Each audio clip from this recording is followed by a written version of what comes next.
I would like to change the subject as being printed from the point of view of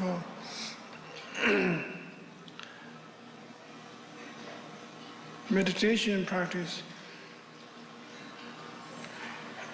to that of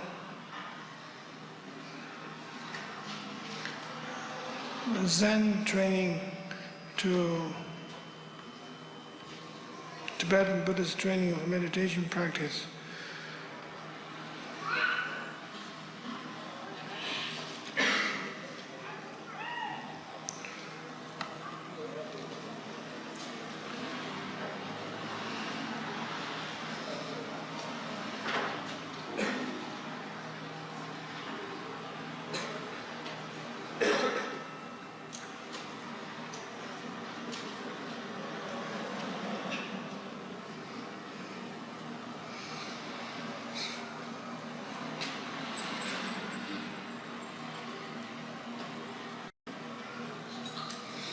When we talk about Zen tradition, that we are talking cultural associations with the Japanese style of Buddhism, of certain particular order. And also we are talking in terms of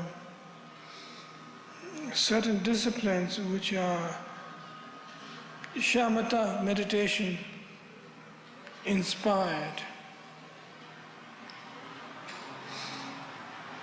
And when we talk about the Tibetan Buddhism, that we are talking in terms of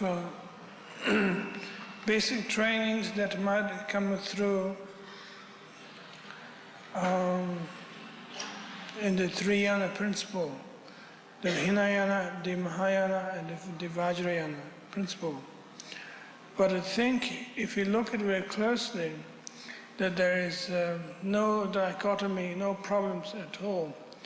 That Zen tradition is simply expressions of Vipassana experience that is developed. Whether you wear black robe, whether you face the wall, or whether you back the wall, those little details somehow it doesn't make all that problematic as such. That seem to be the whole purpose is to develop and work on the basic understandings of mindful awareness. That awareness can work on in any level, any situations, very simply, definitely. In the situation of a Zen tradition is concerned, that there is a lot of culture, the culture that is connected with how to handle one's body, food, and certain behavior.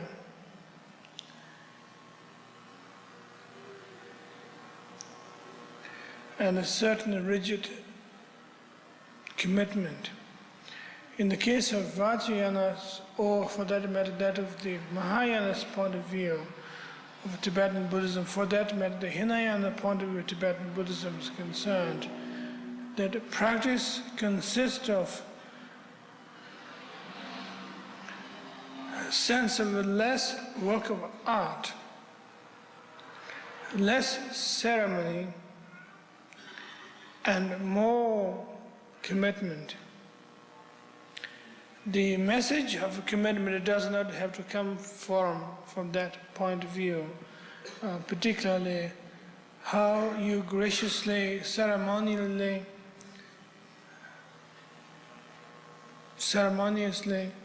conduct yourself, but how you behave in the basic total situation, fundamental situation. So we could say the Tibetan tradition of Thriyana principle is somewhat influenced by that of the Vajrayana of experience and experience without art, in the popular level at least.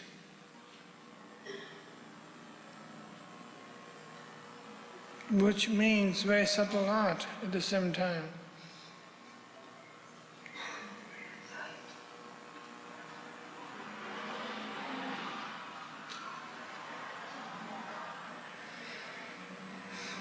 In the Zen training, there is a lot of approaches that would arouse your clumsiness.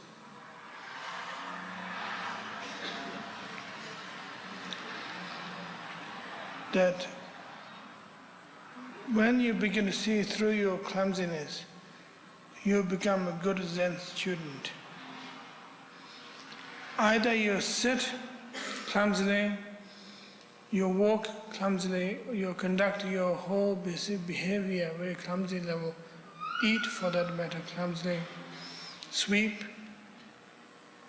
wash up, cook, whatever. That there is a tendency to bring the whole discipline into the Hinayana level, of that you are highly intimidated because you are clumsy. The language of being clumsy is not so much that you're bad because you're clumsy, you're good because you're graceful as such particularly.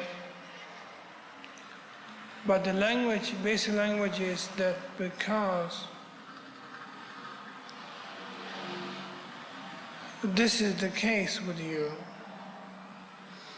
you happen to behave very clumsy, very artful, and all of them are hang-up, somewhat.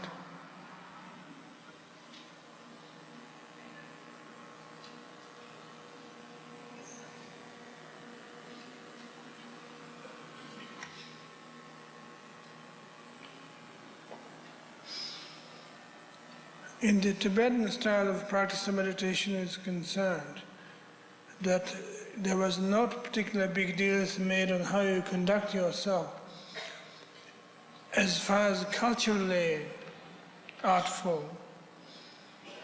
But at basic psychologically there is enormous differences.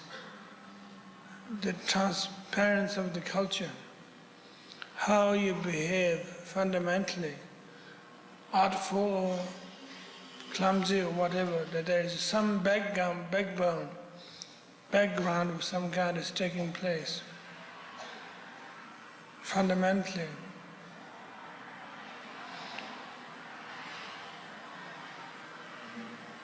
Such backbone is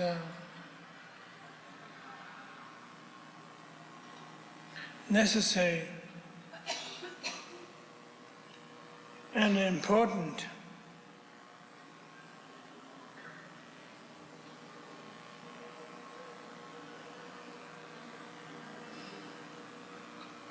Not because you be trained in how to pour tea when you meet your master, or how to learn to prostrate properly according to a certain given tradition, but how to conduct yourself at all, every one of them included in your behavior.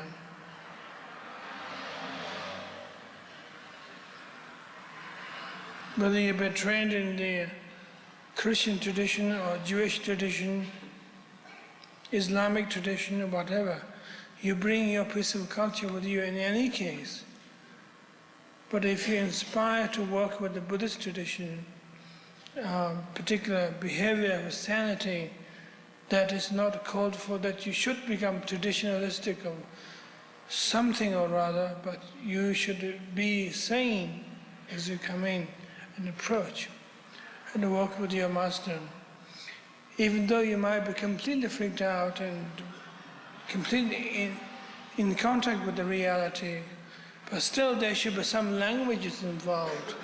There seems to be the difference between that of the Zen tradition, that you should come to it with a certain sense of understanding and training that when you come up to the Tibetan style, that there's no particular training is necessary, except there is an enormous demand on sanity.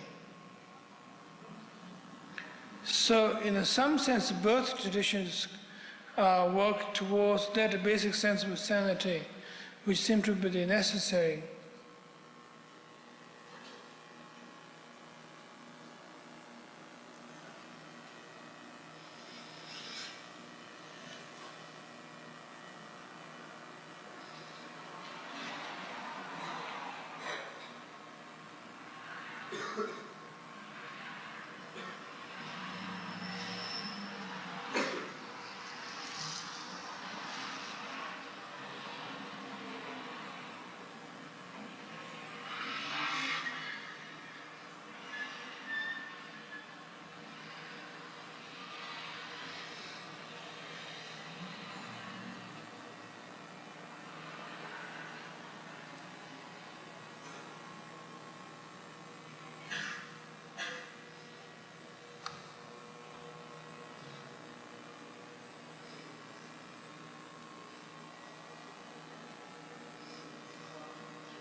So the question here is that how much we can rely ourselves in tradition and how much we can rely on non-tradition.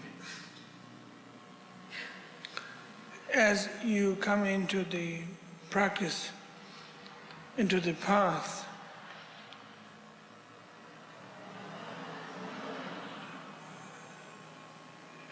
the question or the topic here is not so much in terms of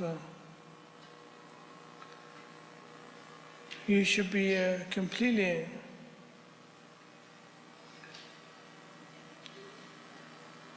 well trained as to the point of how you should handle yourself.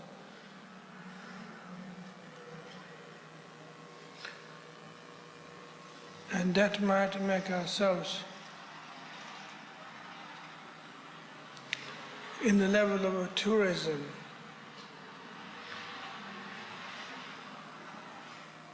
That when you take a tour of certain native culture, native islands, that the first word you should learn is say to thank you and good morning and how are you, and then you not defend the natives and eat accordance with their style, drink accordance with their style, sit accordance with their style.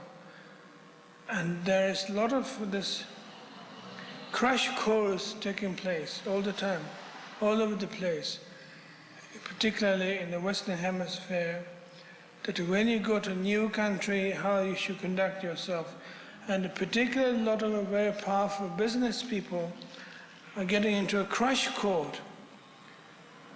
How to eat with the chopsticks, and how to move yourself, and how to eat, and what not to eat, how to say it, should finish your plate or should leave something behind, whichever is the polite way to do.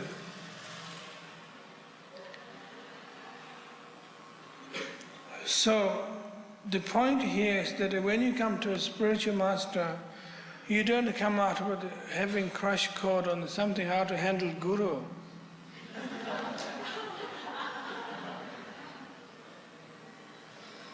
But you already have a crash course of your own, which is your neurosis, your confusion, which is fantastic. Very vivid crash course, experiential, very good. Very, very good. It's honest and genuine experience. So you come along as you are, as they say.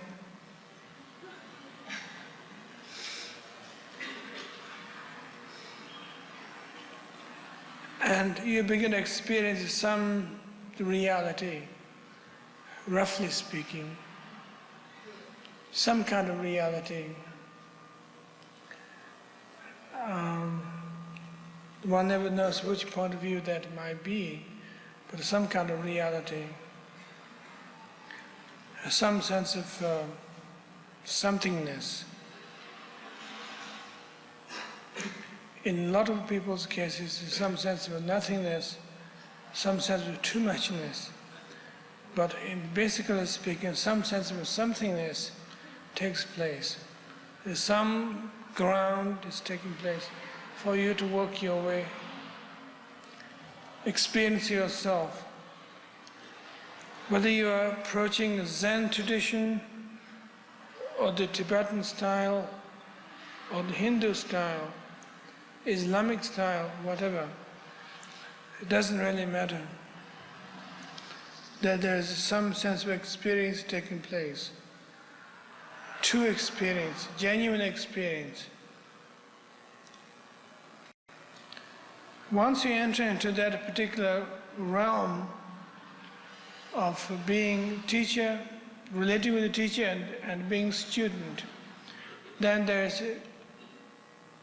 seems to be a new area of experience taking place.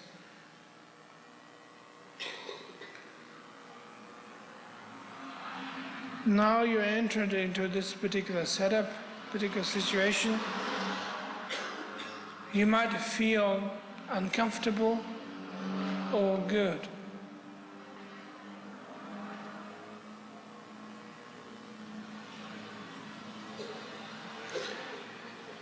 Somehow the experience of comfort or discomfort is not particularly the issue here. That issue here is sense of sanity. Whether you are making some connections with the teachings or not, actually making some connections.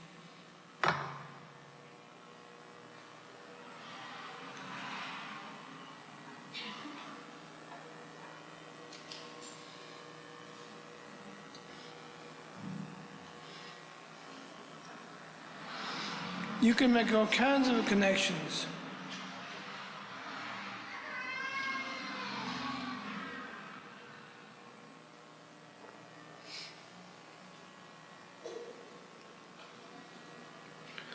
You can make connections to the teachings. According to the tradition, 3 different ways.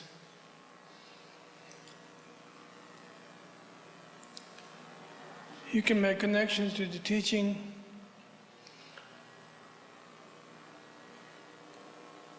not understand anything at all, none whatsoever. It doesn't make any sense. Means almost nothing, completely nothing. Pure gibberish. That's one connection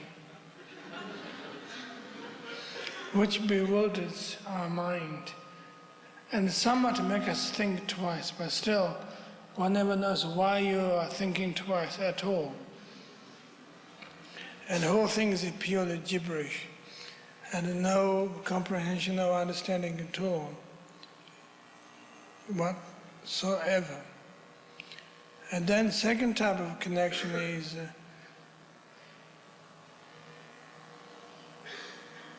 you can hear the connections. You have some understandings of something or rather, and because of those understandings of something or rather, that you got some ideas of how things might be taught, how things might be presented, and you have some basic understandings of the whole thing. Briefly, very casually,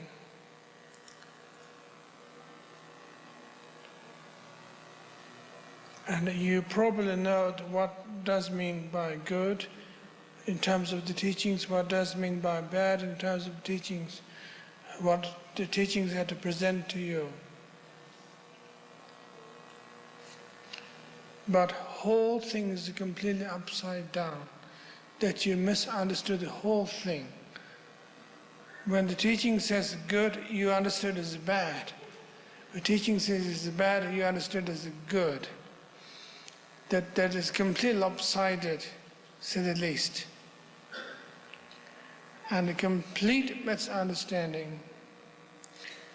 Because you pay your attention to some directions, but you are self-oriented, ego-oriented, that you want to hear in a certain way, that those things you want, you hear, you heard what you wanted. So, in this, for instance, example, if it be said that there is no ego, the path is egoless path, that person would understand this path is egohood path.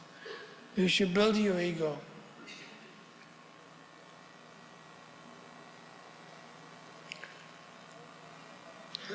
And then there's the third one, which is partial understanding, that you catch some glimpses of the truth, of the teachings, very, very partially. Part of them understood, and a part of it haven't understood. But still,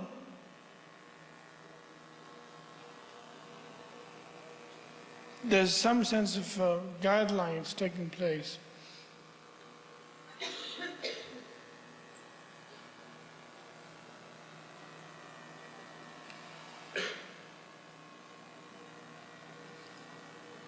That you might have understood that the message which you might say, at dawn we rise and eat our breakfast. You might have not heard the whole thing, but you have heard, at dawn we rise, but you probably have missed your breakfast. That's pretty good. You may not have had your breakfast, but you rose at dawn. That's partial understanding, what's known as partial understanding.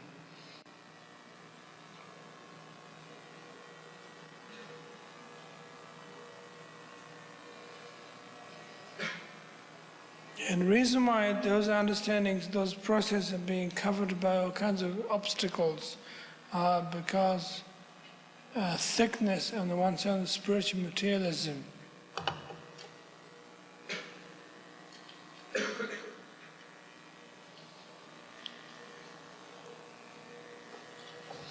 Spiritual materialism, if you're thick,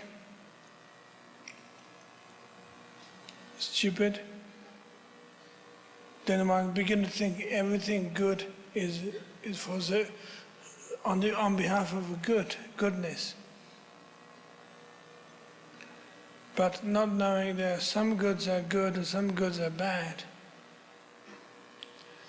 And that kind of, one has to develop that kind of smart, cunning, humorous attitude is necessary, had to develop. And the processes that half understood or not understood, misunderstood, are a very important point here in terms of practice of meditation. We have the same problems with the Zen tradition at the same time. At the Zen tradition,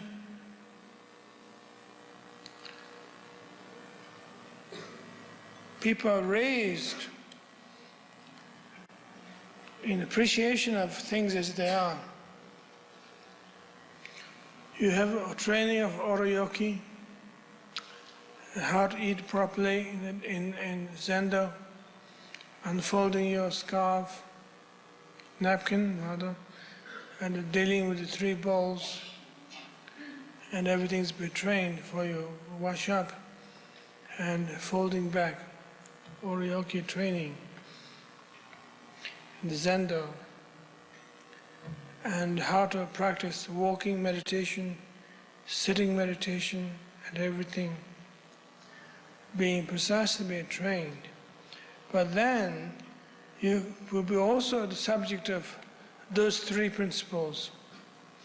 Not understanding, misunderstanding, partial understanding takes place all the time.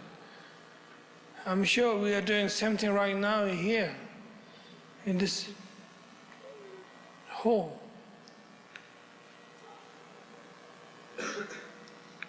Quite possibly, I suppose.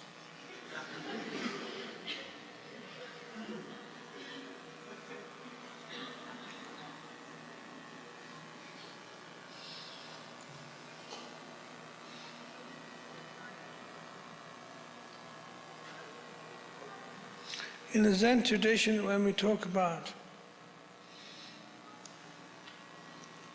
poetry, appreciation of things as they are, architectural appreciation and so forth, that we could create all kinds of misunderstandings there. Could such austere and beautiful setup be regarded as home? Or could such setup be regarded as work of art? For that matter, on the other hand, could such setup be regarded as a sanctuary for practicing meditation? Those three principles being enormously problematic with all of us, and dealing with the Zen tradition. Obviously, the Zen tradition would say that such austere situation is designed to develop inspiration to meditate. But then we have involved another problem. But what kind of meditation we are talking about? Are we talking about bird watching, nature gazing, grasshopper gazing, frog watching? Or are we talking about actual, real practice according to the Buddha? Sit and watch your mind and watch your breath. That has become a question, big question, very big question.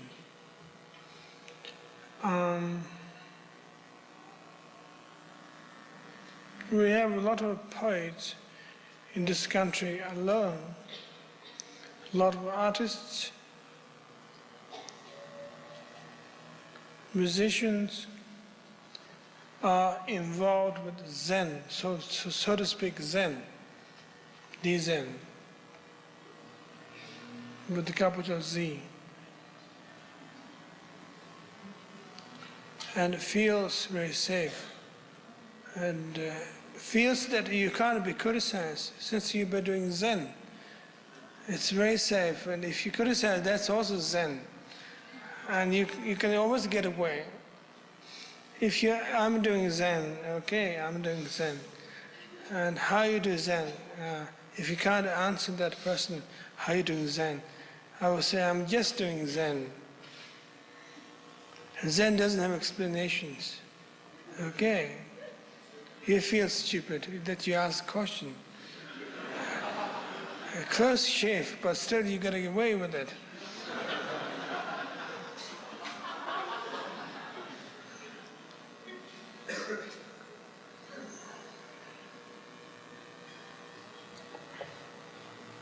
Why do you wear a hat? It's Zen.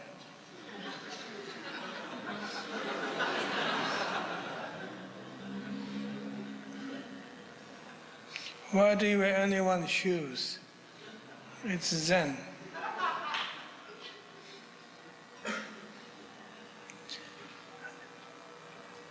It's becoming very pathetic in some sense.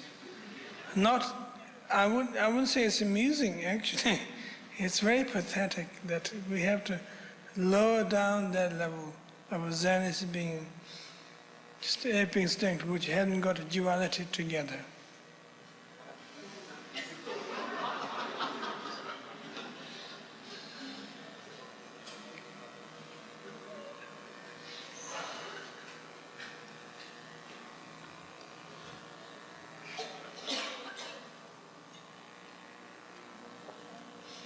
You can compose poems of all kinds.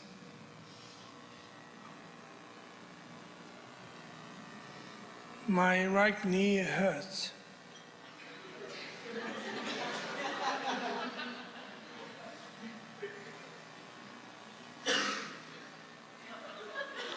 Because I see crescent moon.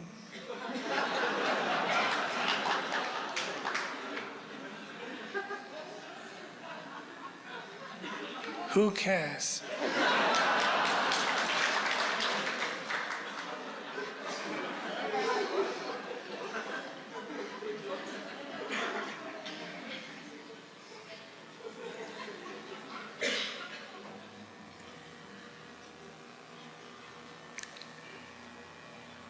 Such approach is a charlatan.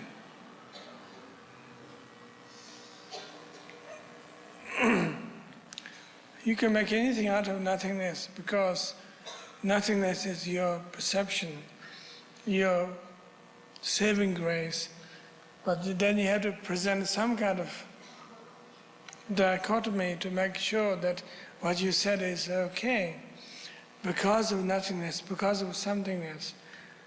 If you feel awkward, you give something else by saying that exists, this exists.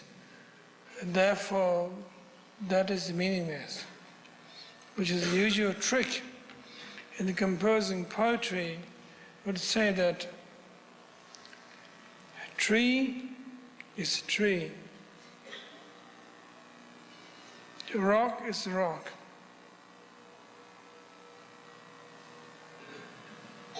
but bubble disappears. It's absurd.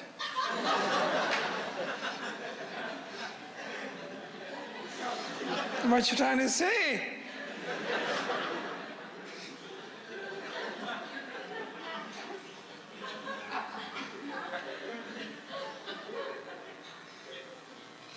It's cheating. It's absurd. And we haven't got the level of actual experience in what Zen might be, so-called Zen, if there's anything at all. What actually it is. We missed the whole point. It's very tricky because it gives enormous room for charlatans and egohood people, that you can endlessly compose volumes after volume of such poetry and such way of thinking, constantly, all the time, that when you compose one topic, then you compose, supplement that particular topic, then the third one is just trying to get away from that commitment. You say something very silly. And that becomes a problem all the time. So Zen has provided us, in America particularly, enormous background, enormous dedication, practice of exertion of all kinds, had produced particularly enormously. But at the same time, that enormous people being deceived by Zen, because they could play that game and nobody can challenge.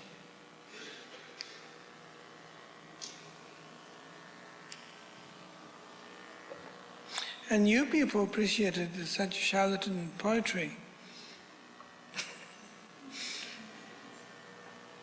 At the same time, that's shocking. That's not particularly encouraging, actually. You thought those poetries are funny and interesting, which may be so, but those poetries are charlatan poetries that you can provide.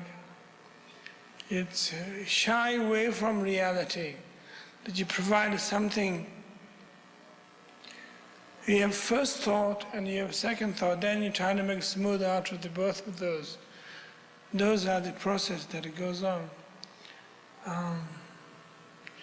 And this particular process might train you how to detect charlatans, which is absolutely important.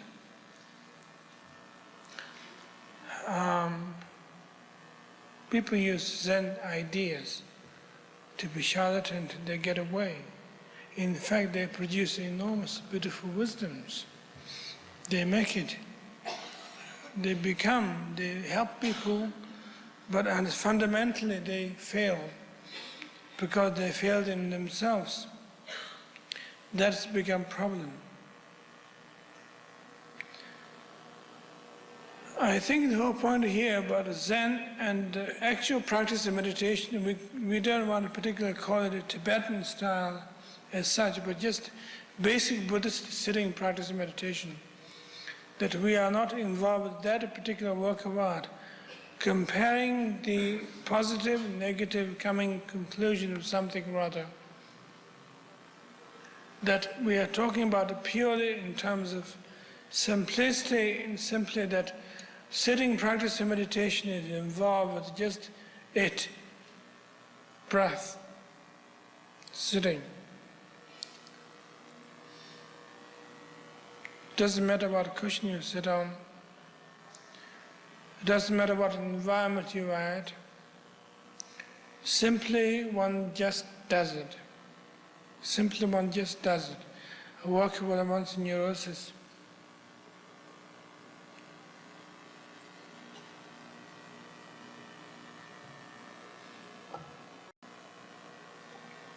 It's simple as that. We have a lot of possibilities of deceiving ourselves from that point of view. We think we are something or somebody or other. We will have to prove it, try to pursue it. Either you have an astrological chart is worked out for you, or as spiritual symbols descending on you from above. Else you be raised from underneath you, that you are the divine incarnation of spiritual, receiving spiritual message that you would like to work with the fellow man. Whatever, there's endless possibilities of that. But everything seems to be rubbish, full of shit. You don't have to be too serious about that. You could be humorous about that. It's ironically true, but makes you sad, on the other hand, that such interest, such human intelligence missed that particular point, and you took it as being real.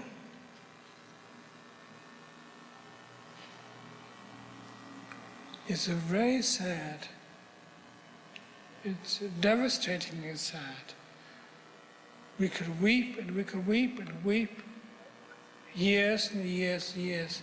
The sadness of the universe that mankind being abused to such extent, which is terrible, inhuman. It's not right. Such things shouldn't happen at all. It is time for us to raise our dignity, a real dignity that we have instinct already in us, we have intelligence already in us. Why don't we use them, it, that, whatever? Use it. Well, it's up to us, obviously. That nobody can dictate, and we can't form a union, organization, or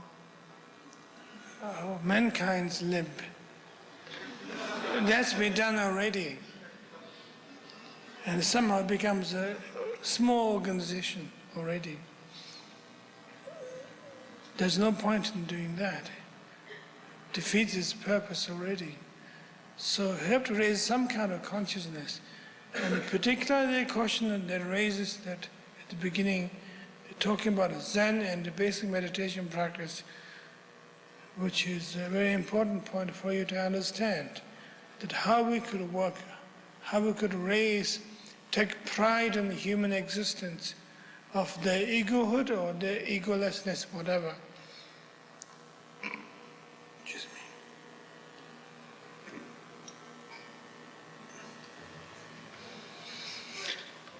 me. Develop some sense of dignity and power. Seem to be an extremely important point. I would like to turn over this particular meeting to the audience, so you're welcome to ask any questions.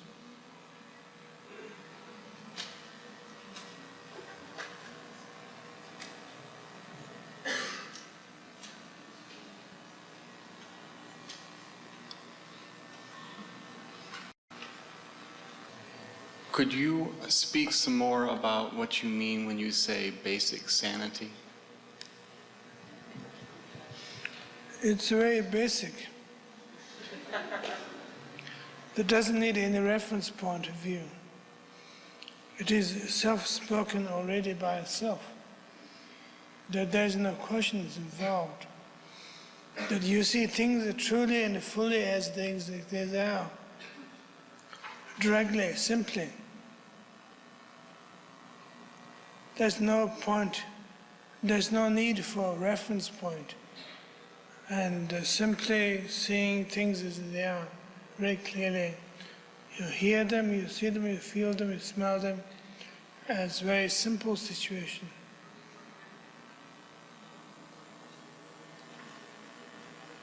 And neurosis then would be seeing things as they aren't? Precisely. There are some little distortions, not understanding, partial understanding, or misunderstanding. We discussed that, do you remember?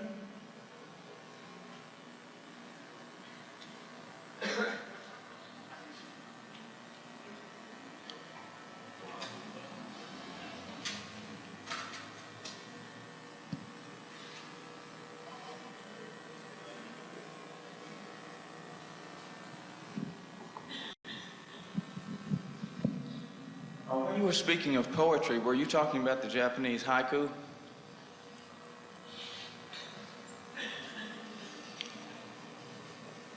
Not particularly.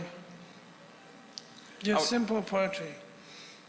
I was just wondering, isn't there something meditative in trying to see things in that way, which is as they are, rather than with the interpretation? Well, I don't think it makes any difference, because haiku could be fantastic. And any poetry is transparent. Can you compose a poem for us? On the spot.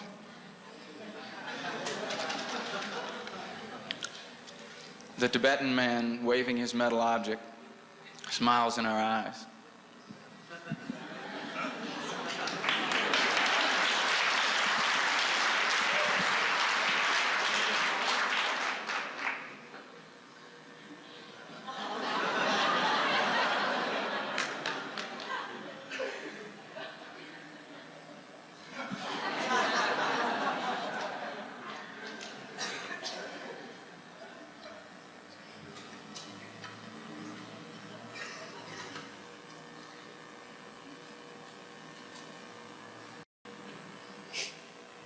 Yes, could you tell me what you mean by charlatan poetry? I'm not sure what the word charlatan means. You have heard about that before? In the dictionary?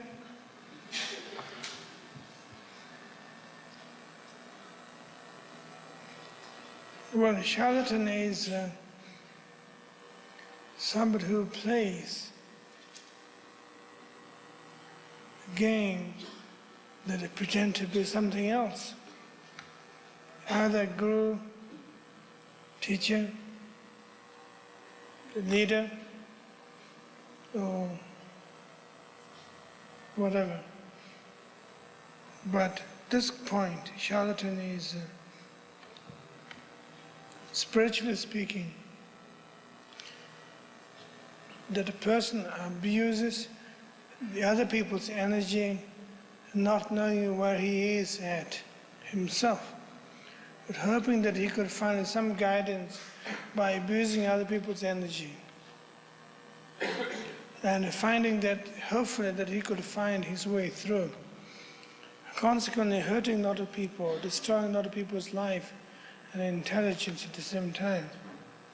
So, from this point of view, spiritually speaking, being charlatan is almost murderous. That you murder people on one side, other side, completely, because you have no consideration of their need, but you try to build yourself up at the same time. Thank you.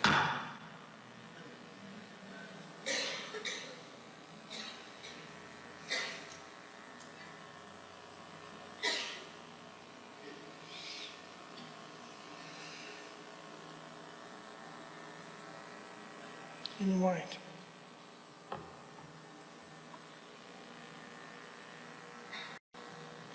Could you talk about the difference between Zen and basic or Tibetan Buddhism in their approach to the neurotic mind?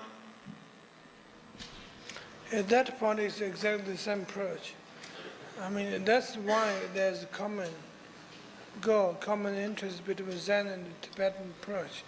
Is their view to the basic mind and their neurosis are exactly identical. That problem might come up with the application how to handle it, but as far as the basic point is concerned, it's identical.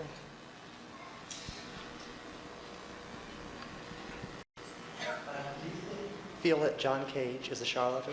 I beg your pardon? Do you feel that John Cage is a charlatan? John Cage Musician. is a charlatan. Well, it's very difficult to say, not having had a personal relationship with him, not meeting him and seeing how he handled his body and how he handled himself. But at the same time, that if he is a charlatan, he seemed to be a very courageous charlatan. And I don't know, I have to find out. And I have to do my homework with him. So I could let you know later on.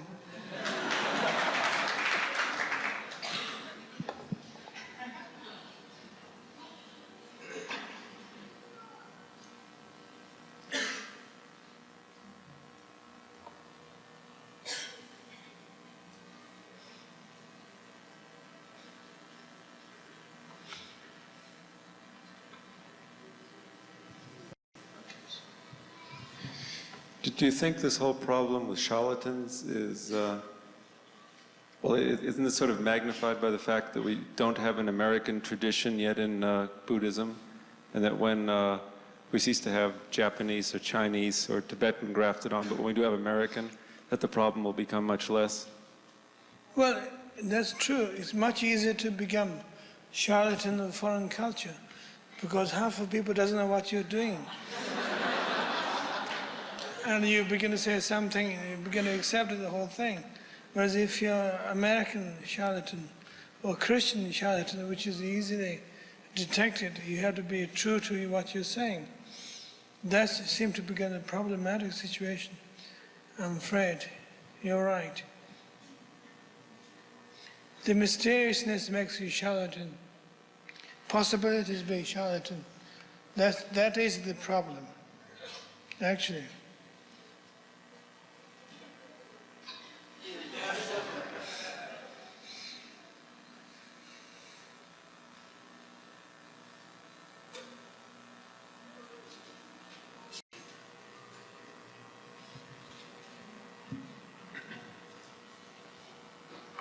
One of the last things you said was that we have to begin to take a pride, we have to begin to have dignity, and then you said in either our egolessness or the truth or in our egohood, and that didn't make sense to me. How come? You tell me first. It seems that the trap,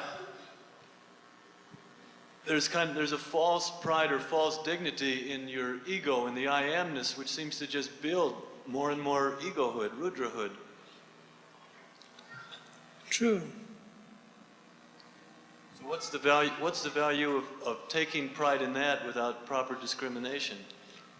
Well, I think if you take pride truly properly, you feel you are 100% proud of yourself. Whereas in the case of rudrahood, egohood, it's not 100%, because you have some suspicion you have to protect your territory, something or other. There is some suspicion is happening as well at the same time. So that's the differences, because you have all kinds of aggressions and passions, and the territorial game is going on all the time. You can't be 100% proud of yourself. That's why it's called a Vajra pride, because the whole thing is completely protected. If you have the true pride. So when you do feel a very solid pride in yourself, in your own being, that in itself will cut through. If there's no watcher, then you develop your pride. Watcher of self-consciousness, that's okay. That's masterpiece. Good luck, sir.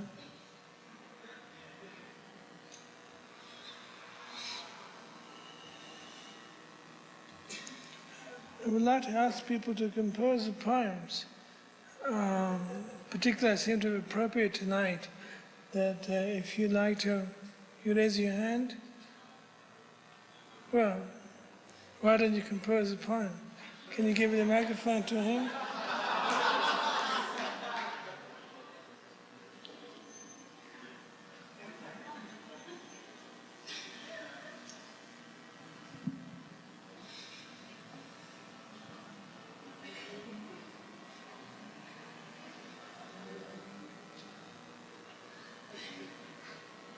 You can do it.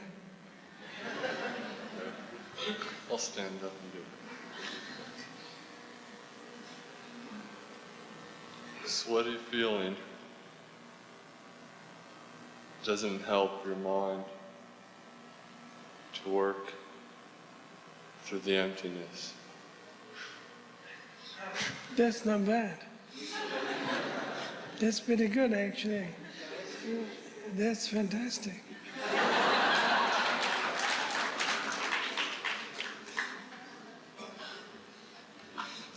You did it.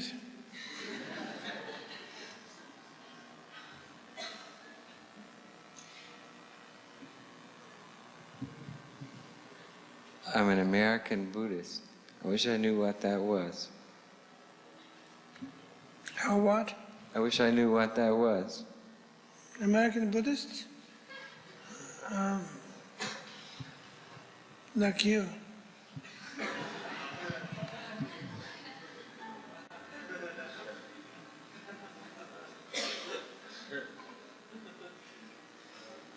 This building is American Buddhist.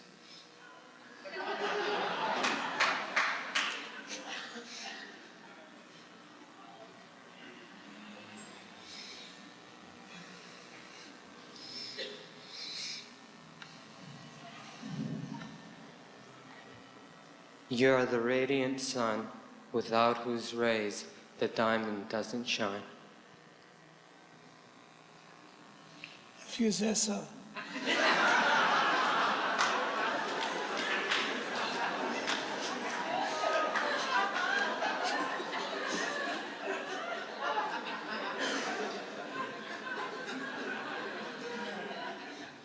Well, I think it's time to close down. Thank you very much.